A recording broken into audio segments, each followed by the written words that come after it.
कहते हैं कि बुरे काम का फल लेट से ही सही पर मिलता जरूर है और लगता है कि ऐसा ही कुछ अब चीन के साथ हुआ है। दरअसल चीन ने हाल ही में भारत के कई चावल शिपमेंट को जीएमओ का हवाला देकर रिजेक्ट कर दिया था, जबकि भारत में जीएमओ राइस प्रतिबंधित है और इसे व्यावसायिक रूप से नहीं उगाया जाता है। अब खुद चीन के चावल से बने आटे का एक शिपमेंट रिजेक्ट हुआ है और इससे चीन को यह एहसास जरूर हुआ होगा कि बुरे काम का बुरा नतीजा ही होता है। तो ताजा खबर यूरोप से है, जहां यूरोपीय यूनियन ने चीनी चावल से बने आटे के एक शिपमेंट को जीएमओ की मौजूदगी की बात कहते हुए रिजेक्ट कर दिया है। अब ईयू के हालिया कदम से इस बात की पुष्टि होती है कि यूरोपीय यूनियन फूड सेफ्टी को लेकर कितना सतर्क है। इसके साथ ही इस घटना ने चीन को आईना देखने पर भी जरूर मजबूर किया है। अब हालिया चीन के चावल से बने आटे के शिपमेंट को ईयू द्वारा रिजेक्ट किए जाने की बात की जाए तो बताया गया है कि यूरोपीय यूनियन ने बिना इजाजत वाले जेनेटिकली मॉडिफाइड जीवों का पता चलने का हवाला देते हुए चीन से आने वाले चावल के आटे के एक कंसाइनमेंट को ऑफिशियली रिजेक्ट कर दिया है। सामने आई खबर के मुताबिक नीदरलैंड्स ने ईयू के फूड और फीड के लिए रैपिड अलर्ट सिस्टम के जरिए चीन के हाइड्रोलाइज्ड चावल के आटे के प्रोडक्ट में खास जेनेटिक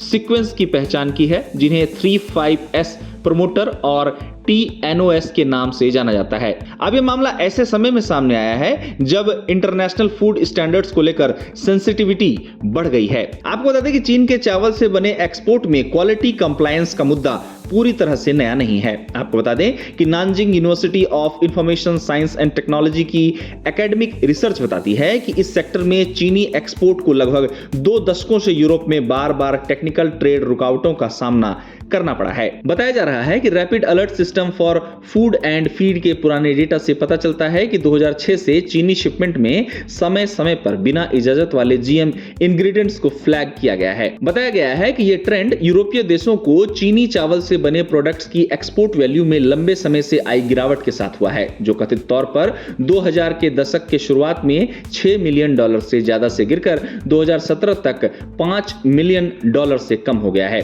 अब अगर बात इसकी की जाए कि यूरोपीय यूनियन द्वारा चीन के चावल से बने आटे के शिपमेंट के रिजेक्शन का ग्लोबल एग्रीकल्चर सप्लाई चेन में शामिल इन्वेस्टर्स और कंपनियों पर क्या असर पड़ेगा, तो विशेषज्ञ कहते हैं कि यह घटना सख्त क्वालिटी कंट्रोल और ट्रेसेबिलिटी की बढ़ती अहमियत को दिखाती है और यह मामला उन देशों के लिए भी एक संदेश है जो यूरोप को कई खाद्य पदार्थों का निर्यात करते हैं। अब हाल ही के महीनों में दुनिया के कई क्षेत्रों में खाद्य पदार्थों के शिपमेंट के रद्द होने की खबरों को लेकर फूड एक्सपर्ट्स का कहना है कि इंटरनेशनल फूड सेफ्टी स्टैंडर्ड को ज्यादा बारीकी से लागू किया जा रहा है और कोई भी बदलाव अचानक शिपमेंट रिजेक्ट होने की वजह बन सकती है, जिससे एक्सपोर्टर्स को बड़े घाटे का सामना करना पड़ सकता है। साथ ही एक्सपर्ट्स का कहना है कि आने वाले दिनों में जैसे जैसे ये स्टैंडर्ड्स और सख्त होते जाएंगे, एक्सपोर्टर्स की ट्रांसपेरेंट डॉक्यूमेंटेशन और वेरीफाइड नॉन जीएम सर्टिफिकेशन देने की क्षमता मार्केट में पहुंच बनाए रखने में एक और फैक्टर बन जाएगी। गौरतलब है कि ईयू खाद्य पदार्थों में जीएमओ को लेकर काफी सख्त रुख अपनाता है।